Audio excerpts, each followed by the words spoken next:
conversation with a coach about the process of creation, about the process of creating these desired outcomes that you have for yourself? Let me give you a little sneak peek of what a coaching conversation is like. You know, the whole conversation starts with vision about what it is that you're wanting to create. Because once we have clarity on what that vision is, that's how we can create what the process to creating that will look like.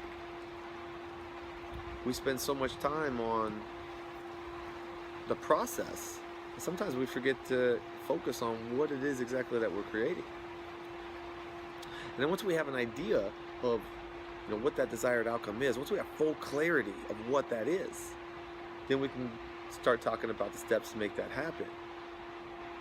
That's what a coach can help you do, because a coach sees things from a different perspective than you do. The problem that a lot of us fall into is that we continue to see things only from our perspective, and our perspective has us hitting obstacles that we're unable to overcome. Now, I'm a coach that helps other people do that, helps them overcome those obstacles, but I also work with my own coaches to help me overcome mine, because all of us have limited perspective. We need the help of other people to help us see things from a different way so that we can create different solutions.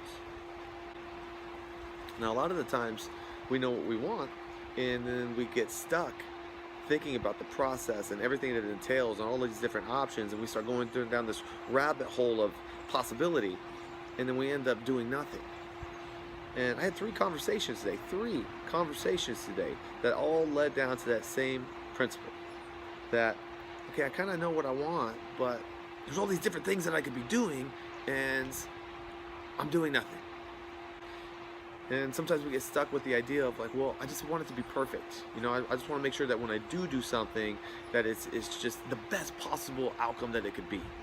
And again, that mentality can get us stuck in action. I'll give you an example. I knew that I needed to start doing video content 2.5 years ago. And it took me a year before I actually started doing it, because I kept going back and forth about what I needed and why I needed it, but more importantly, I kept giving myself excuses to put it off, because I knew I was committing to something, and I wasn't really ready, and I wasn't ready because I hadn't created a big enough why to do it. And then once I realized that this was essential to my success as a coach, to my success for growing mind-body performance, that this was essential to all of that, that was my big enough why to actually go out and make this happen. And I also had another coach that was helping me through the process, and he had me do a 30-day challenge, where I had to do video content every day for 30 days. And it seemed very overwhelming for me at the time. It may or may not have been the right approach, because once it was over, I did fall off for a long time, but at least I did it. But more importantly, I want to talk about what the thought process was going into it. I was terrified, because I didn't know what I was doing, and I had to go public with it, which is obviously adds its own fear factor. And I felt so much resistance before I actually did it, all of these excuses to keep putting it off and does not start just yet, and I wasn't ready, and I need more practice, and I need to learn more things before I can actually go out there and do this. And then I was sitting there at my dining room table and having this conversation with myself, and I was like, no, screw it, man, just do it. Just turn on the camera, let's go, let's just start. And I did, and I turned on the camera and put out a 2 or 3 minute video, and that's where the whole process of me being on video and creating this video content began. And a 1.5 years later of being pretty consistent with it, I had a couple drop off points, but I continued to pick myself up and continue to build my consistency. Now here I am, sitting on the camera, and I'm completely comfortable. It's easy for me. I can knock out content. I can knock out multiple videos of content in one single session, and I enjoy being on the camera. And when I'm sitting here talking, it's as if I'm having a conversation with somebody, which I kind of am. I'm having a conversation with you. But if my only focal point was, well, I need this to be as good as it could possibly be, I most likely would have failed. I would have gave up, because it was unrealistic expectation for the skill set that I had. So instead it was, all right, I'm just going to continue grinding through this until I learn how to become better at it. And as I continue to learn about this process, it's going to open up opportunities for me to learn from other people on how to develop the skill. And that's exactly what happened. I went through my own process to develop myself as a speaker, to enhance the quality of my video content, to do different things to make it appealing to you guys so that it's something that you want to listen to, it's something that you find benefit to, and hopefully give you some actionable steps that you can follow when you get done watching this video that you can start implementing into your life. So back to those conversations that I had with other people today about how do we get out of being frozen with inaction. And it's really about, well, let's just focus on what that first step is. And yeah, that natural tendency is, yeah, I know we got step 1, but what about 2, 3, 4, 5, 6, 7, 8, 9, 10, 20, 100, 50, whatever. I said that a little out of order, but 50 and 100. Who cares? We'll get to those steps. We just need to do step 1, man. And yeah, it's going to be a process. It's going to take time to develop. But the whole process of change is built on the concept of momentum. And you can't create momentum if you're not in action. Right? The ball needs to be rolling to create momentum, right? Once that ball starts rolling, it's real slow, but once it gains momentum, it starts to go really fast. And right now, you guys are stuck. There's nothing happening. There's no momentum.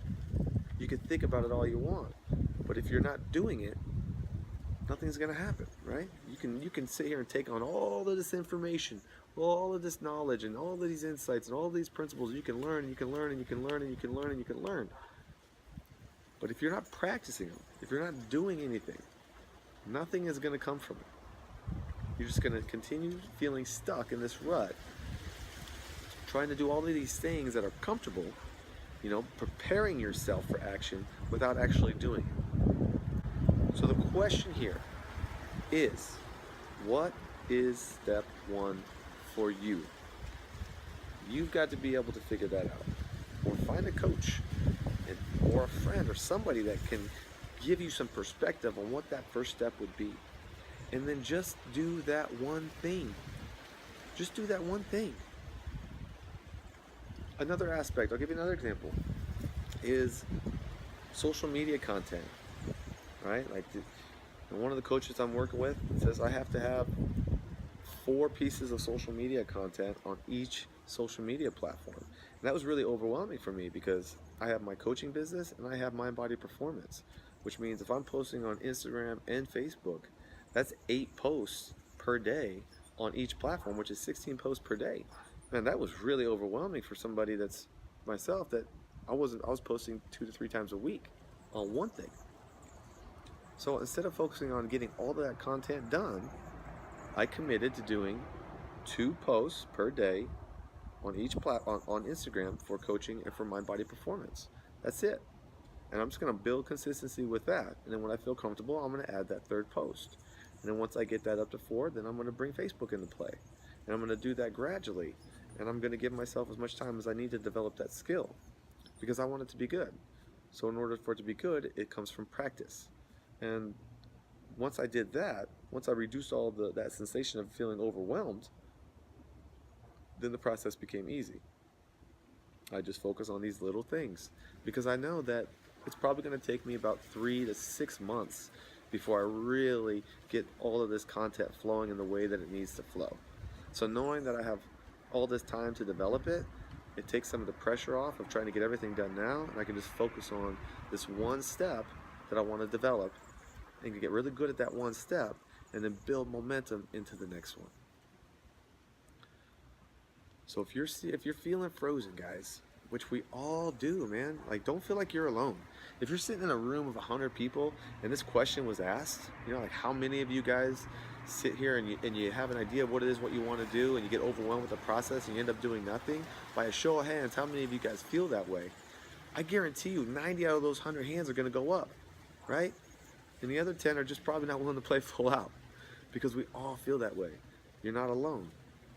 But that's what conversations like this is how it can benefit you. Surrounding yourself with the influences that you need to get you thinking the right way and get you doing the things that you need to do.